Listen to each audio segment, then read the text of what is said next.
Hey, I'm Peyton, And I'm Pete. and this is the Baker Brew, and we're here to unpack last night's vice presidential debate.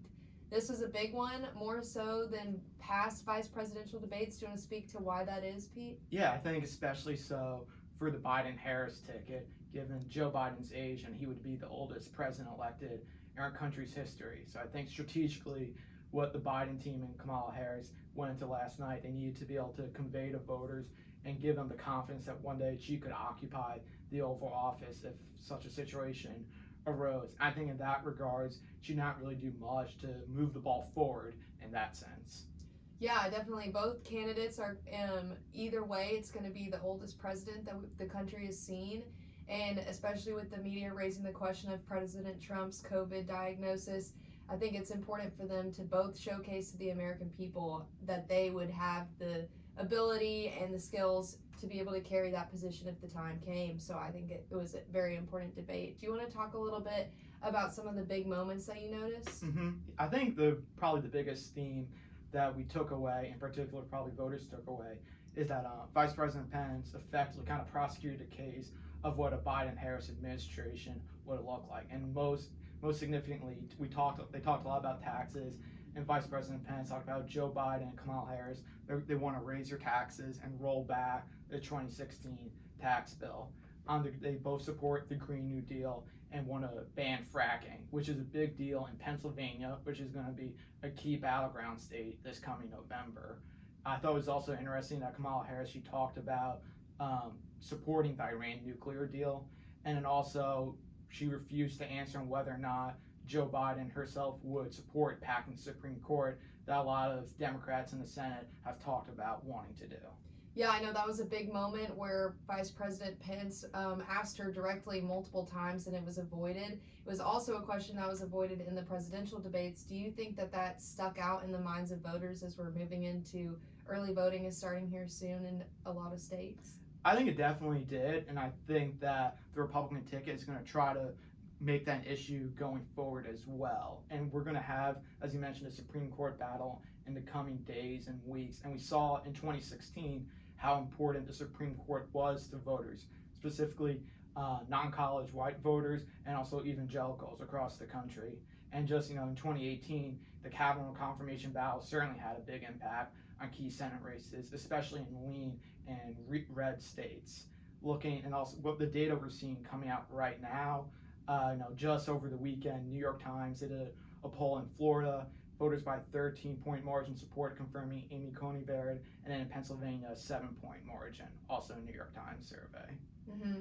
Do you think that that'll be a question that's brought up again as we go into the next debate and then again in the last one? I think it definitely will come again in both the second and third presidential debates. I think it's on the forefront of everyone's mind. And I think we'll probably hear the same answer from Joe Biden that we heard from him in the first debate and Kamala Harris last night, which was a no answer. Mm-hmm. And I think it's a conscious decision. They don't want to say they will pack the court, and they also don't want to be on the record saying they will not. I think it's kind of telling. It kind of shows what's at stake because it seems like they're intentionally not answering so that because to give them the ability and flexibility to pack the court should they be elected. Yeah, well, it's an important question. I know, Peyton, a lot of the conversation we saw last night. Do you want to speak more to what we saw last night on social media and kind of how that conversation is carried over to today or what people are talking about? Yeah, so there's been a lot of conversation surrounding the debate on social, both last night and this morning. As far as I can see, it looks like Pence is really dominating that conversation on both sides. More so in the left-wing side, talking about the fly or other issues that were less related to policy, more just like American television.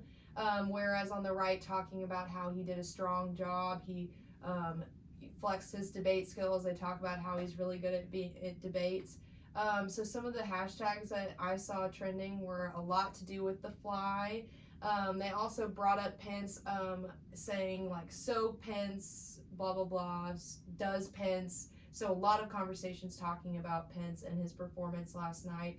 Another hashtag that we're seeing that's trending is I'm speaking, which was one big moment that Kamala had throughout the debate, was saying I'm speaking to Vice President Pence.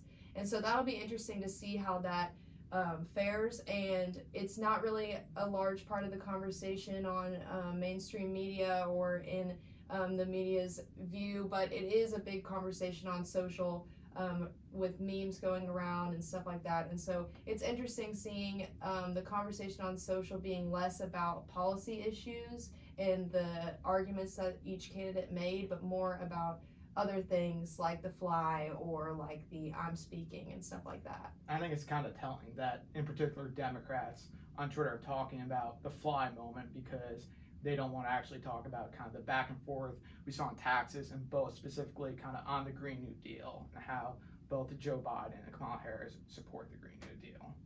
Yeah, for sure. It was a big night, and I think that as we look forward to the next debates, what do you think? The minds of voters, what do you think they're taking away from this and looking forward to in the next two debates as we move into voting? I think one thing that kind of last night helped illuminate, and I think it maybe started illuminating for voters as well, but kind of running for president, running to be commander in chief is very different than running for any other office in our country. I think if you're running, whether it's for even for statewide, for senator or governor, is sufficient to just say, to make an argument against the other candidate and show how they are unfit for office. Ultimately, when people go into the voting booth and vote for president, they won't actually vote for someone. They want something to believe in. And I think the Biden-Harris ticket so far has not done an adequate job articulating of what actually their administration is going to look like and do for Americans and kind of in middle America, in the Rust Belt, in the Sun Belt.